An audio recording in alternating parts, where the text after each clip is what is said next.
What's your name?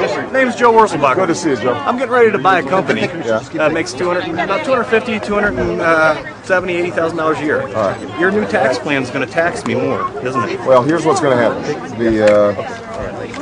If you're a small business, which you would qualify, first of all, you get a 50% tax credit, so you get a cut on taxes for your health care costs. So you would actually get a tax cut on that front.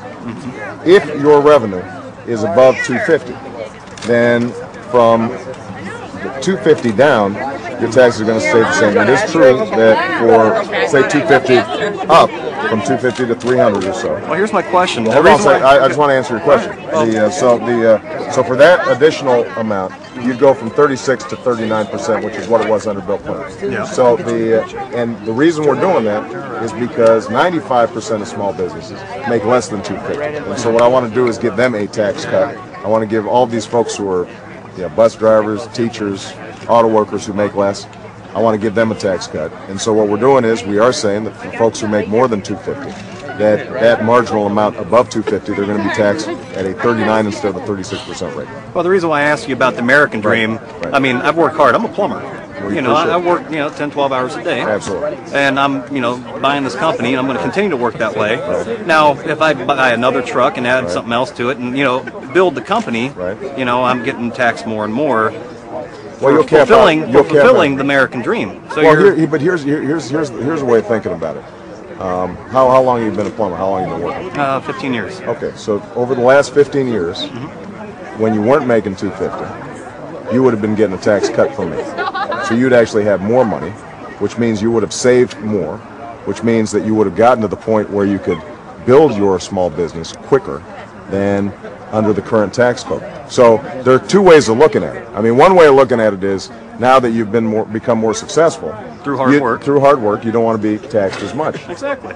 Which I understand. But another way of looking at it is 95% of folks who are making less than 250, they may be working hard too, but they're being taxed at a higher rate than they would be under mine. So what I'm doing is, put yourself back 10 years ago when you were only making whatever, 60 or 70.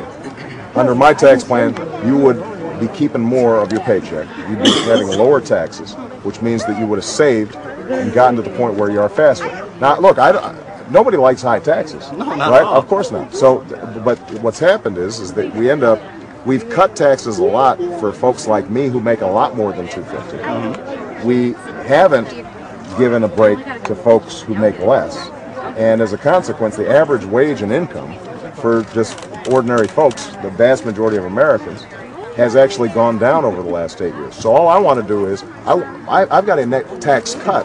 The only thing that changes is I'm going to cut taxes a little bit more for the folks who are most in need, and we'll for the 5% of the folks who are doing very well, even though they've been working hard, and I understand that, I appreciate that, I just want to make sure that they're paying a little bit more in order to pay for those other tax cuts. Now, I respect the disagreement, but I just want you to be clear.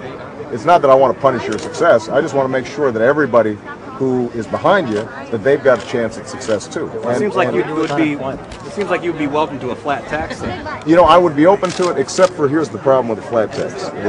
Is that if you actually put a flat tax together, you'd probably, in order for it to work and replace all the revenue that we've got, you'd probably end up having to make it like about a 40% sales tax. I mean, that's the value added, making it up. Now, some people say 23 or 25, but in truth, when you add up all the revenue that would need to be raised, you'd have to slap on a whole bunch of sales taxes on it. So and I do believe that for folks like me, who are, have worked hard, but frankly also been lucky. I don't mind paying just a little bit more than the waitress who I just met over there, whose things are slow and she can barely make the rent. Because my attitude is that if the economy is good for folks from the bottom up, it's going to be good for everybody. If you've got a plumbing business, you're going to be better off if you've got a whole bunch of customers who can afford to hire you. And right now, everybody's so pinched that business is bad for everybody. And I think when you spread the wealth around, it's good for everybody. But listen, I respect what you do, and I respect your question. And even if I don't go get your vote, I'm still going to be working hard on your behalf because I want to make sure small businesses are what creates jobs in this country, and I want to encourage it. All right. Now, one other thing I didn't mention. For small business people, I'm going to eliminate the capital gains tax. So what it means is if your business succeeds, and let's say you take it from a $250,000 business to a $500,000 business, that capital gains that you get, we're not going to tax you on it because I want you to grow more. So you're actually going to get some. You may end up. I'd have to look at your particular business, but you might end up paying lower taxes under my plan and my approach than under John McCain's plan. I can't guarantee that because I'd have to take a look at it. I understand that. All right. Thanks for the question, though. I appreciate it. All right, guys, I got to get out of here. I got to go prepare for this debate. But that was pretty good practice right there. All right. Good to see you, guys. Thank you. Thank you, guys.